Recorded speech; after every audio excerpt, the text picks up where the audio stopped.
안녕하세요. 질병 읽어드립니다입니다. 오늘은 개 당뇨입니다. 당뇨병은 사람과 마찬가지로 개와 고양이에게도 영향을 미치는 질병입니다. 당뇨병은 인슐린이 부족하거나 인슐린 활용에 문제가 생겨 발생할 수 있으며 이 중 어느 것이든 신체의 조직과 장기가 포도당을 적절하게 사용할 수 없게 됩니다. 이것은 높은 혈당 수치에도 불구하고 세포들이 굶주리게 하는 결과를 낳습니다. 당뇨에는 두 가지 유형이 있습니다. 인슐린 의존성 혹은 1형 당뇨라 부르는 첫 번째는 신체에서 충분한 인슐린을 만들지 않을 때 발생합니다. 두 번째 유형은 비인슐린 의존성 혹은 2형 당뇨이며 신체에서 생성한 인슐린을 활용하는 능력에 문제가 있을 때 발생합니다.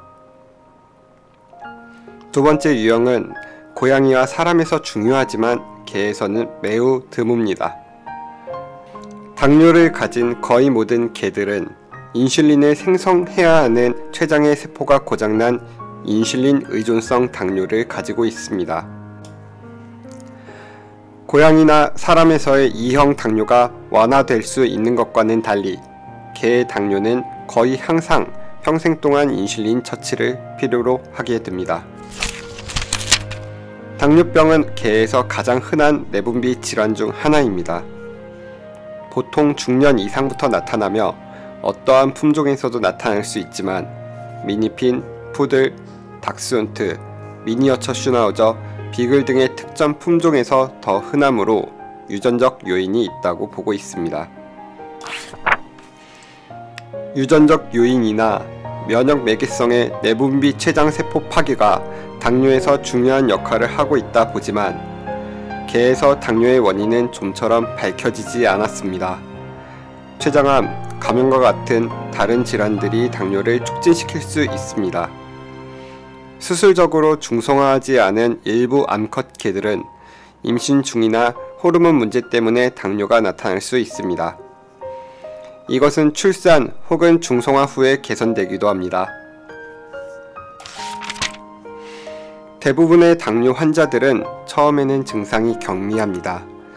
질병의 첫 번째 증거는 대개 물을 많이 마시는 것과 소변을 많이 보는 것입니다. 그러나 질환이 심각해지는 경우 당뇨의 매우 심각한 합병증인 케톤산증이 나타나며 이것은 매우 응급한 상황입니다. 통제되지 않는 케톤산증은 당뇨성 혼수 상태를 유발하고 목숨을 위협할 수 있습니다. 케톤산증 환자들은 대부분 무기력하고 식욕이 거의 없습니다. 케톤산증의 확인을 위해 수의사의 진단 검사가 필요하며 일반적으로 당뇨성 케톤산증이 있는 동물들에게는 집중 치료가 필요합니다. 당뇨의 합병증들로 인해 동물병원에 방문하기도 합니다. 당뇨병에 걸린 환자들은 세균과 곰팡이 감염이 더 잘 일어납니다. 당뇨 환자의 소변에 존재하는 당분이 세균을 증식시킬 수 있기 때문에 요로 감염은 매우 흔합니다. 때때로 갑작스럽게 실명하기도 합니다. 당뇨에 걸린 환자들은 백내장에 걸리기 쉬운데 이것은 하룻밤 사이에도 나타날 수 있습니다.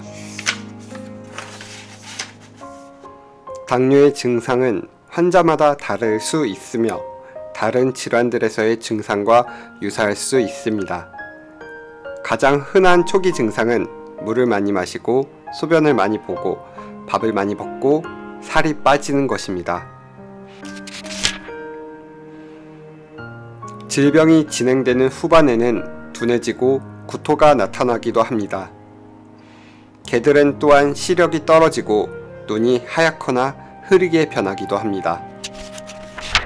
수의사는 현재 보이는 증상이 어떤 질환에 의한 것인지 확인하기 위해 몇 가지 질문을 하게 됩니다. 보호자분들께서 이러한 질문에 답변하실 때에는 가능한 자세하게 설명을 부탁드립니다. 이 내용에는 어떠한 증상이 나타났는지, 증상이 나타난 지 얼마나 되었는지, 얼마나 자주 증상이 일어나는지, 사료는 잘 먹는지, 어떤 사료를 먹고 있는지, 소변은 어떻게 보는지, 영양제나 다른 약물은 어떤 것을 사용하고 있는지를 포함해야 합니다. 일반적으로 신체 검사로는 진단이 불가하며 당뇨가 의심되는 경우 수의사는 추가 검사를 안내 드릴 겁니다. 일반적인 혈액과 소변 검사는 당뇨뿐만 아니라 비슷한 증상이 나타나는 다른 질환들의 배제를 도울 수 있습니다. 8시간가량 금식한 상태에서 혈당이 높고 소변에서 당이 높게 나타난다면 일반적으로 당뇨를 진단합니다. 그러나 수회에 걸쳐 혈당과 요당을 측정하는 것이 어려울 수 있기 때문에 프록토사민과 같은 당 단백 검사를 시도할 수 있습니다. 당뇨가 진단되었을 때에는 전열구 계산 검사와 혈청화학 성분 검사, 전해질 검사, 요의 배양과 감수성 검사, 방사성 검사와 초음파 검사, 그리고 기타 호르몬 검사를 실시하여 기저질환이나 병발한 다른 질환을 구분해야 합니다. 당뇨의 진단과 치료는 복잡하고 어려울 수 있습니다. 질환의 증상과 심각성, 치료에 대한 반응은 환자마다 다릅니다. 따라서 수의학 내과의 전문가에게 진료 의뢰를 하기도 합니다. 당뇨는 치료하지 않고 방치하면 생명을 위협하는 심각한 질병입니다. 반면에 진단 후 적절하게 치료를 받으면 대부분은 좋은 삶의 질을 누리며 거의 정상에 가까운 수명을 살 수 있습니다. 당뇨가 있는 환자를 관리하려면 교육과 관찰, 관리에 큰 노력과 시간이 필요합니다. 재정적인 것도 무시할 수 없습니다. 규칙적인 생활을 하는 것은 당뇨의 관리에서 매우 중요합니다. 이상적인 식사와 인슐린 주사는 매일 하루 2번 가능한 같은 시간에 실시해야 합니다. 일정한 양의 적절한 운동 또한 필요합니다. 단, 이러한 과정들은 환자도 보호자분들도 감내할 수 있도록 조절해야 합니다. 사람에서의 당뇨 환자처럼 당뇨에 걸린 강아지들도 매일 규칙적으로 식사하고 운동하는 것이 혈당이 튀는 것을 예방하는 데 도움이 될 것입니다. 많은 보호자분들이 인슐린 주사를 많이 걱정하십니다. 그러나 대부분의 개들은 주사를 힘들어하지 않으며 약간만 연습하시면 익숙해지실 수 있습니다. 사람의 당뇨에서 약을 먹는 경우를 보면서 개들도 약을 먹을 수도 있지 않을까? 라고 하시지만 개들은 거의 대부분이 인슐린 의존성 당뇨이기 때문에 인슐린 주사로만 관리합니다. 인슐린의 적절한 취급, 투여, 폐기는 매우 중요하므로 꼭 익숙해지셔야 합니다. 인슐린은 여러 종류가 있으며 주사기 또한 여러 가지가 있습니다. 여러분의 개가 어떤 종류의 주사기가 필요한지 알고 사용하는 것은 매우 중요합니다. 주사기 사용에 문제가 있거나 인슐린 주사기의 표기를 읽기 힘들다면 인슐린 펜의 사용을 논의할 수 있습니다. 주사기와 다르게 다이얼을 돌려서 피부에 대고 주사하기만 해도 됩니다. 여러분의 수의사는 인슐린을 보관하고 다루고 투여하는 방법에 대하여 상세하게 안내할 것입니다. 인슐린마다 취급 지침이 다르지만 서늘하고 건조하게 보관하는 것이 중요하며 일반적으로 냉장고에 보관하게 됩니다. 대부분의 인슐린은 병을 손에 부드럽게 굴려 충분히 내용물을 혼합해야 합니다. 인슐린을 투여한 바늘과 주사기는 재사용해서는 안되며 구멍이 나지 않는 용기에 담아 수의사에게 폐기를 부탁할 수 있습니다. 수의사와 함께 환자에게 이상적인 식이요법을 의논하고 추천하는 음식만 먹여야 합니다. 당뇨병 환자를 위한 처방식은 혈당의 조절 능력을 향상시킬 수 있으므로 환자가 잘 먹으면 급이하시기를 권장합니다. 만약 환자가 처방식을 먹지 않는다면 다른 음식물을 급이하기 전에 수의사와 상담해야 합니다. 자율급식보다는 시간에 맞추어 일정한 양을 급이하는 것이 좋습니다. 보통 하루 2끼 인슐린 투여 직전에 밥을 먹입니다. 환자가 식욕이 있는지 없는지를 확인해야 합니다. 항상 깨끗한 물을 먹을 수 있도록 준비해야 합니다. 반려견이 먹기 싫어하거나 구토 등의 소화장애가 발생한 경우 인슐린 투여량에 대하여 수의사와 상담해야 합니다. 저혈당이 일어나지 않도록 환자가 밥을 안 먹는 경우 인슐린 양을 반으로 줄이거나 생략하기도 합니다. 당뇨를 진단한 후 처음 몇 달 동안은 치료 과정을 점검하고 조정하기 위해 동물병원에 방문하게 됩니다. 대부분의 경우 당뇨병이 잘 조절될 때까지 재검사를 바탕으로 증량할 수 있는 낮은 양의 인슐린으로 치료를 시작합니다. 종종 주치의는 인슐린 투여 후 혈당 수치의 변화를 확인하기 위해 혈당 곡선을 작성해야 합니다. 인슐린 투여 후 12시간 혹은 24시간 동안 2시간 간격으로 혈당을 측정하며 그 이후에도 일정 주기에 따라 혈당 곡선을 작성합니다. 이렇게 하여 저혈당을 방지하고 인슐린 투여량을 세밀하게 조정할 수 있습니다. 인슐린을 주사한 후 저혈당의 증상이 나타나는지 살펴보는 것은 매우 중요합니다. 너무 많은 양의 인슐린은 혈당을 과도하게 낮출 수 있습니다. 이러한 경우 인지 능력이 떨어지고 발작이나 혼수 상태가 나타나기도 하며 오랫동안 지속이 되면 사망할 수 있습니다. 만약 여러분의 개가 인지 능력이 떨어졌지만 여전히 의식 상태가 양호하다면 즉시 음식물을 주셔야 합니다. 만약 의식이 없다면 설탕이 들어있는 물엿 혹은 메이플 시럽을 잇몸에 바를 수 있습니다. 앞선 두 가지의 경우 모두 즉시 수의사에게 연락을 하셔야 합니다. 당뇨 치료의 목표는 저혈당이 오지 않는 선에서 혈당의 변동을 최소화하고 다음, 다뇨, 다식과 같은 고혈당 관련 증상을 없애고 환자의 삶의 질을 향상시키는 것입니다. 당뇨의 치료는 환자마다 달라지며 증상의 심각성과 기저질환, 합병증을 고려해야 합니다. 병발한 다른 질환이나 기저질환에 대하여 꼭 같이 진단하고 치료해야 합니다. 암컷은 중성화를 해야 합니다. 발정기의 호르몬 변화는 인슐린 대사와 혈당 조절에 영향을 줍니다. 당뇨 또는 케톤산증의 심각한 증상이 있는 환자들은 혈수, 전해질, 산염기 불균형의 이상을 정확하게 교정하고 인슐린을 포함한 약물을 투여하기 위하여 수액과 주사제가 투여되는 동안 입원할 필요가 있습니다. 식욕감퇴, 구토, 쓰러짐 등의 안 좋은 증상을 보이는 상태에서 케톤산증이 있다면 매우 심각한 상황입니다. 환자의 3분의 1은 집중치료를 받더라도 살아나지 못합니다.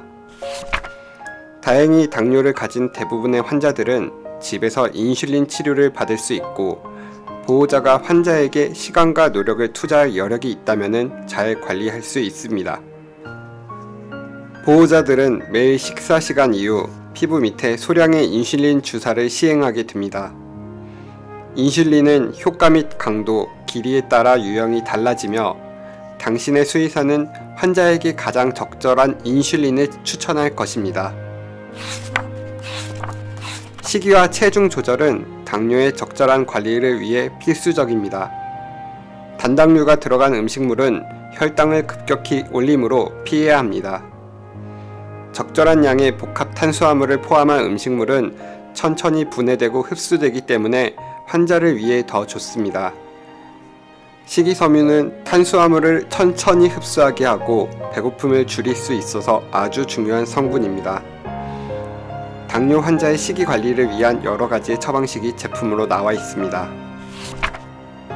당뇨에 의한 백내장은 혈당이 잘 관리가 되더라도 지속됩니다. 더욱이 인슐린을 받고 있는 환자에서도 아주 많이 발생합니다. 다행히도 백내장이 강아지의 삶의 질에 부정적인 영향을 꼭 주는 것은 아닙니다. 대부분의 환자들은 시력 저하에 잘 적응합니다. 또한 백내장 수술을 통해 시력을 회복할 수 있습니다. 이 수술은 혈당이 잘 관리되고 있을 때 수의안과 전문의에게 의뢰할 수 있습니다. 당뇨는 치료할 만한 질환이지만 제대로 관리하기 위해서는 많은 시간과 재정, 관심이 필요하다는 것을 아셔야 합니다. 당뇨를 내버려 두거나 잘 관리하지 않으면 심각하고 생명을 위협하는 상황이 올 수 있다는 것을 기억해야 합니다. 인슐린을 주고 있는 환자가 인지 능력이 떨어졌으나 의식이 명료하고 반응성이 좋다면 즉시 음식물을 주세요. 만약 의식이 없다면 설탕이 들어있는 물엿이나 메이플 시럽을 잇몸에 적용하세요. 앞선 두 가지의 경우 즉시 수의사에게 연락을 하셔야 합니다. 환자들의 혈당을 잘 조절하기 위해 수의사와의 재진과 검사는 매우 중요합니다. 당신의 수의사 혹은 수의 테크니션은 약물과 인슐린을 다루는 방법과 적용, 폐기하는 적절한 방법을 설명할 것입니다. 인슐린과 주사기의 타입을 구할 때마다 이중 확인해야 합니다. 수의사에게 인슐린을 얼마나 오랜 기간 동안 사용할 수 있는지 물어보세요. 작은 개의 경우 인슐린이 유효기간이 다 될 때까지 전부 사용하지 못하는 경우가 많으며 그 경우 꼭 폐기해야 합니다. 인슐린을 다음과 같이 다루세요. 인슐린을 사용하기 전에 입구를 알코올로 닦고 그대로 두어 말려주세요. 인슐린의 종류에 따라 다르지만 인슐린을 부드럽게 굴려서 잘 섞어주셔야 합니다. 인슐린은 건조하고 시원한 곳에 보관해야 하며 냉장고가 이상적입니다. 절대로 얼리지 말고 햇빛 아래 두거나 뜨거운 차에 내버려 두지 말아주세요. 인슐린을 섞은 후에도 덩어리가 지거나 변색되었다면 오염되었을 수 있으므로 교체해야 합니다. 모든 약물은 수의사에게 처방받은 대로 다루고 적용해주세요. 만약 환자가 부작용을 겪고 있거나 약물이 환자에게 효과가 없다고 느낀다면 약물을 중단하기 전에 꼭 수의사와 상의해주세요. 만약 당신의 강아지가 밥을 먹지 않는다면 어떻게 해야 될지 물어보세요. 한 번 식사를 건너뛰었을 때에는 절반만 주시라고 안내받을 수 있지만 만약 그 다음번 식사도 안 먹는다면 꼭 검사를 해야 합니다. 이해가 어려운 정보에 대해서는 수의사에게 물어봐 주세요. 집에서 혈당 측정이 강아지를 위해서 도움이 될지 상의해 주세요. 몇몇의 강아지에서는 당뇨가 치료하기 힘들 수 있음을 이해하셔야 합니다. 이 경우 수의내과의 전문가에게 의뢰될 것입니다.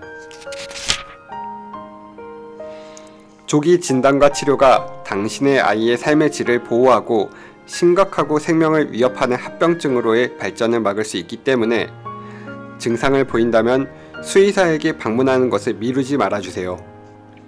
심각하게 위험한 저혈당을 유발할 수 있으므로 수의사와 상담 없이 인슐린을 증량해서는 안됩니다. 수의사에 의해 처방된 약물이 아니라면 절대로 다른 약물을 투약해서는 안됩니다. 당신의 아이가 개선되었다고 하더라도 수의사와 상의 없이 약물을 중단해서는 안됩니다. 인터넷이나 유인물, 책, 친구, 패션 직원 등 다른 곳에서의 정보를 맹신하지 말아주세요.